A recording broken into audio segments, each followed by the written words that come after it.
بسم اللہ الرحمن الرحیم۔ اللہ کے نام سے شروع جو بڑا مہربان اور نہایت رحم والا ہے۔ وزڈم ڈیپتھ کے تمام دیکھنے اور سننے والوں کو اس پلیٹ فارم پر خوش آمدید۔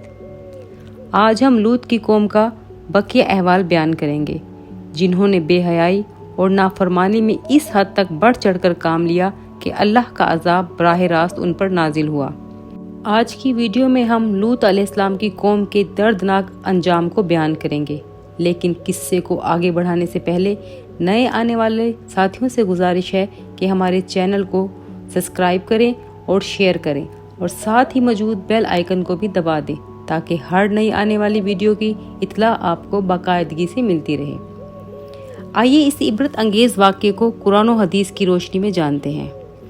حضرت لوط علیہ السلام کے پاس 3 عظیم فرشتے اللہ کے حکم سے آئے، حضرت جبرائیل علیہ السلام، حضرت میکائیل علیہ السلام اور حضرت اسرافیل علیہ السلام۔ وہ نہایت حسین و جمیل نوجوانوں کی صورت میں آپ کے گھر مہمان ٹھہرے، لیکن جب بد کردار قوم کو خبر ملی کہ اجنبی خوبصورت نوجوان لوط علیہ السلام کے گھر میں ہیں تو ان کے دلوں میں شیطانی خواہشات نے سر اٹھایا۔ وہ دوڑتے ہوئے آپ کے دروازے پر پہنچے اور مطالبہ کیا، انہیں ہمارے حوالے کر دو۔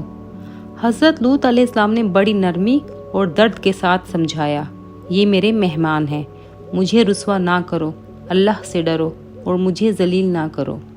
لیکن قوم باز نہ آئی، وہ دروازے پیٹنے لگی اور دھمکیاں دینے لگی کہ اگر دروازہ نہ کھولا تو توڑ ڈالیں گے۔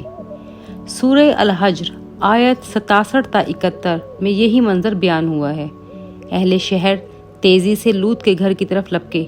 لوط علیہ السلام نے کہا، یہ میری بیٹیاں تمہارے لیے موجود ہیں، اگر تمہیں اپنی خواہش پوری کرنی ہے تو ان سے نکاح کے ذریعے کرو۔ لیکن وہ باز نہ آئے، بدکاری پر ڈٹے رہے۔ اس موقع پر حضرت لوط علیہ السلام نے کہا، کاش میرے پاس تمہارے مقابلے کی طاقت ہوتی یا میں کسی مضبوط قلعے میں پناہ لے سکتا۔ یہ سن کر فرشتوں نے کہا، اے لوط، ہم تیرے رب کے فرشتے ہیں، یہ لوگ تجھے ہرگز نقصان نہیں پہنچا سکتے۔ پھر حضرت جبرائیل علیہ السلام باہر نکلے۔ انہوں نے اپنے پر کا ایک جھٹکا مارا تو وہ بدکار اندھے ہو گئے، دیواروں کو ٹٹولتے ہوئے واپس لوٹ گئے اور کہنے لگے، صبح ہوتے ہی ہم لوط سے نپٹ لیں گے۔ قرآن مجید سورہ قمر 37 تا 38 میں ہے، انہوں نے مہمانوں کو چھیننے کی کوشش کی تو ہم نے ان کی آنکھیں مٹا دی، اب میرے عذاب کا مزہ چکھو، اور صبح ہوتے ہی ان پر اٹل عذاب نازل ہوا۔ حضرت لوط علیہ السلام صرف اپنی 2 بیٹیوں کے ساتھ شہر سے نکلے، نہ ان کی بیوی بچی نہ کوئی اور قوم کا فرد۔ جیسے ہی سورج طلوع ہوا، اللہ کا حکم نافذ ہوا۔ سورہ ہود 82 تا 83 میں ہے، ہم نے اس بستی کو الٹ کر رکھ دیا اور ان پر تہ پہ تہ پتھر کی بارش کی، ہر پتھر خاص نشان زدہ تھا۔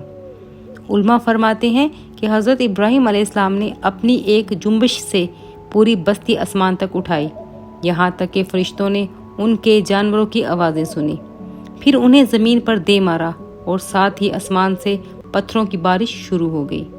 سورہ نجم 53 تا 55 میں ارشاد ہے، اور اس نے الٹی ہوئی بستیوں کو زمین پر دے پٹخا، پھر ان پر چھا جانے والا عذاب چھا گیا۔